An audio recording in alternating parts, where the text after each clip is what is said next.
Assalamualaikum warahmatullahi wabarakatuh. Hai semuanya, apa kabar? Selamat datang di channel Ayo Belajar IPA bersama Ibu Rosa. Konsep induksi magnet berawal dari tidak terkendalinya putaran jarum kompas yang ada di kapal laut saat petir menyambar. Tahukah kamu apa yang disebut dengan induksi magnet? Lalu, apa pula yang dimaksud dengan gaya Lorentz? Untuk mengetahuinya, ayo kita belajar bersama.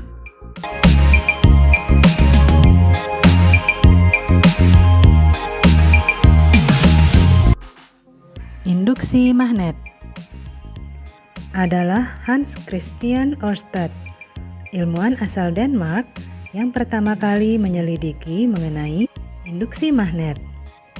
Jika jarum kompas diletakkan sejajar dengan konduktor, maka konduktor itu akan dialiri arus listrik.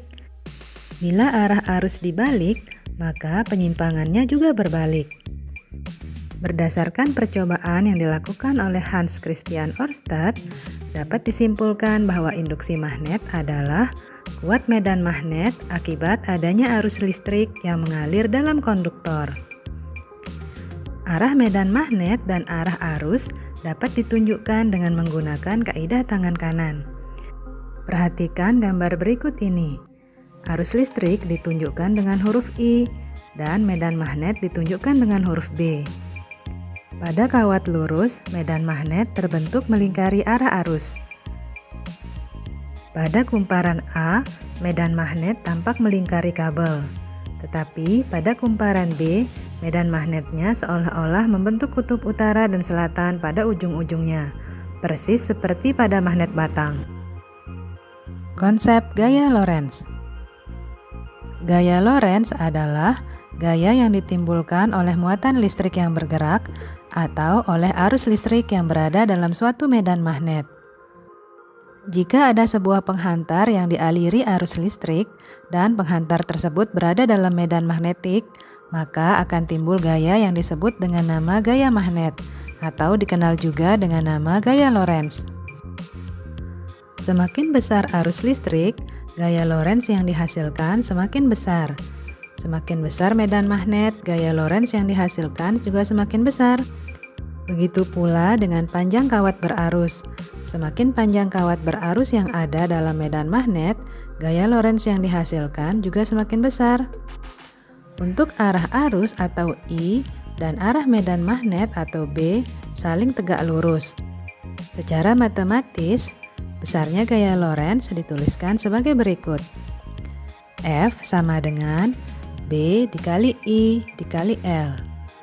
F untuk gaya Lorentz satuannya Newton, B medan magnet satuannya Tesla, I kuat arus listrik satuannya ampere, dan L panjang kawat berarus yang masuk ke dalam medan magnet satuannya meter.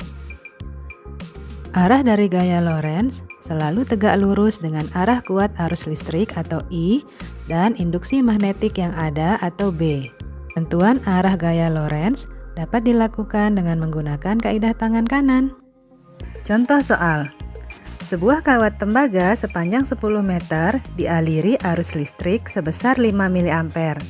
Jika kawat tembaga tersebut tegak lurus berada dalam medan magnet sebesar 8 Tesla, berapakah gaya Lorentz yang timbul?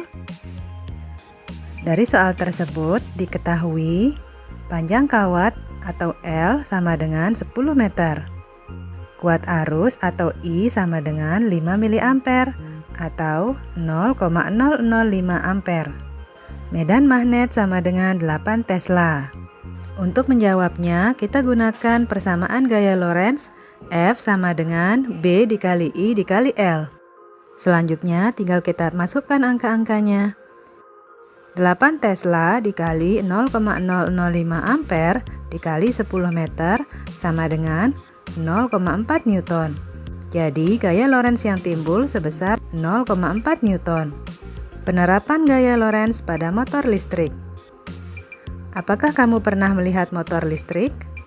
Motor listrik digunakan untuk mengubah energi listrik menjadi energi gerak. Beberapa motor listrik yang digunakan dalam kehidupan sehari-hari, misalnya motor listrik pada kipas angin, berfungsi untuk menggerakkan baling-baling. Motor listrik memiliki beberapa komponen, di antaranya magnet tetap dan kumparan.